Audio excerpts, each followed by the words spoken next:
napag-aralan mo talaga yung ganyang meron palang topak si ano? Lunatic ko po. Kapag napanood nyo po yung play kasi dalawa yung mahirap i-spoil, no? Para wala ng spoiler.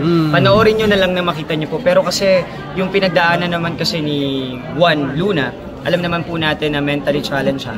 Kaya pinag-aralan ko din po kung paano siya gumalaw. Nagpunta po talaga ako sa Ilocos para makita yung mga gawa niya.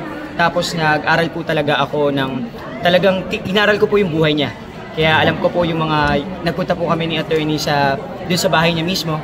Tapos nagpunta pa po kami ng France para hanapin po yung mga court records ni Juan Luna.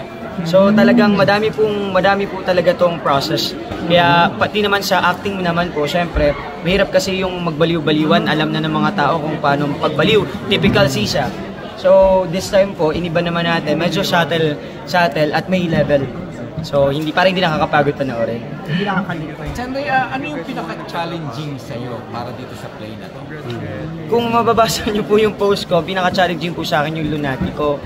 Na doon ko na po may papatayin po ako. Sino na lang, hanapin nyo yun. Pero yun po yung pinaka-challenge sa akin kasi kumakanta ka, umaarte ka, tapos kailangan mong ipakita yung intensity ng eksena. Lahat yun nagsama-sama. So kapag ka nag-internalize ka ng malala, minsan nawawala ka, nag-blackout ka eh. So yun po yung pinaka-challenging sa akin kasi I have to sing high notes in the midst of kailangan kong mag-high notes, kantahin yung mga yun nang umaarte at the same time, hindi nawawala sa karakter. Kaya sobrang hirap po nun. Kaya nagkaroon ako ng muscle spasm. My thought, sa tuwing lalabas po ako sa eksena na yun, lagi akong parang ahatakihin. Sa pagod, sa hingal. Tapos next eksena ako ulit. Ako na naman. Yun yung po yung nakakapagod. Alternate ko. Meron po. Ang alternate ko po ay si Dave Pahanustan, yung bago po naming better actor. Bakit napili niyo yung story ni Juan Luna?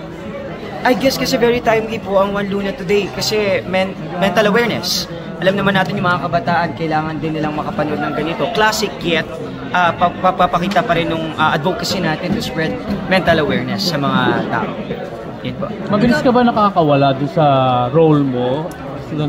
That's the funny thing about sa play po. Kasi dito sa Juan Luna, walang pahinga si Juan Luna kasi nga ang title ng play is Juan Luna. Yeah. So siya talaga to. Kaya ang nangyari, every after ng scene ko, ako na naman. Kaya hindi po halos pahinga. Pero ang ginagawa ko po, hinga lang, then iba na naman yung eksena. Kasi in a snap of a finger, mamaya okay ka na naman, mamaya baliw ka na naman, mamaya iyak ka, katatawa ka. So ganun po, ang hirap po makawala. Kaya ganun. Kailan next nyo? September po.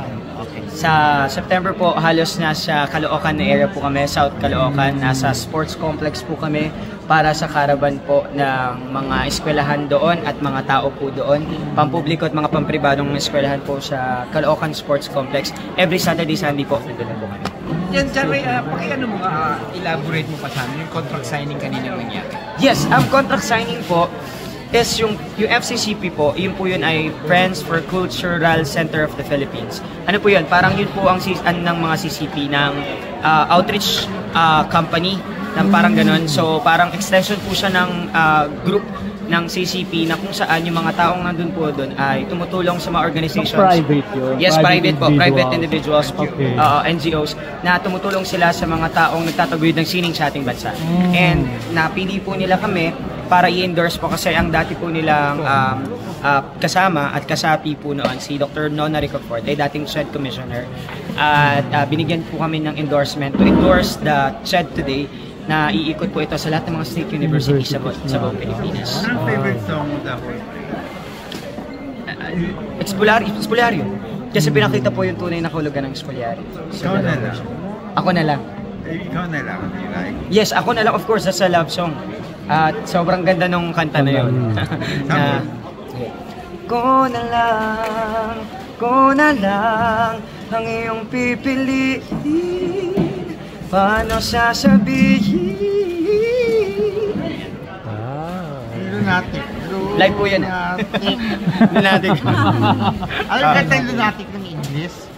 Kanta? In English? Hindi yung kantang Lunatic, alam niyo. Ay, hindi mo naabot, no? Bata pa ako din. Kanta. Ang result po, sa totoo lang, is less than a month. Kasi marami pong events kami na dinana. So, ang nangyari po ay halos 3 weeks lang po, 1 week choreography, 1 week musical rehearsal, at 1 week polishing at RATs. Nakita mo na yung original na Spolarium sa ating Opo, National majestic Museum. siya at I suggest puntahan po ninyo talaga lahat sa personal. Kasi iba po yung magic niya sa personal. Pag nakita niyo po yung detalye ng bawat pintura at bawat pagkakalagay ng mga karakter doon, grabe, doon mo kikilabutan po kayo. Pag nakita niyo ng personal yung napakalaking Spoliarium. Yan ang invitation na lang for the ano. Yes, sa lahat po ng mga manonood, iniimbitahan ko po kayong lahat na ngayon po ang grand opening namin. Official pong nagbubukas po kami sa buong Pilipinas na sana po imbitahan niyo po kami na makapanood po kayo at ang inyong hindi lang mga estudyante, pang lahat po ito. Magbalik po tayo kasaysayan at namnamin po natin ang kayamanan ng ating kasaysayan sa pamamagitan ng pagkilala sa ating mga bayani. Kaya to all the friends out there, to all the supporters of Phil Stagers, I hope that you see Juan Luna Isang Sarsuela by Phil Stagers.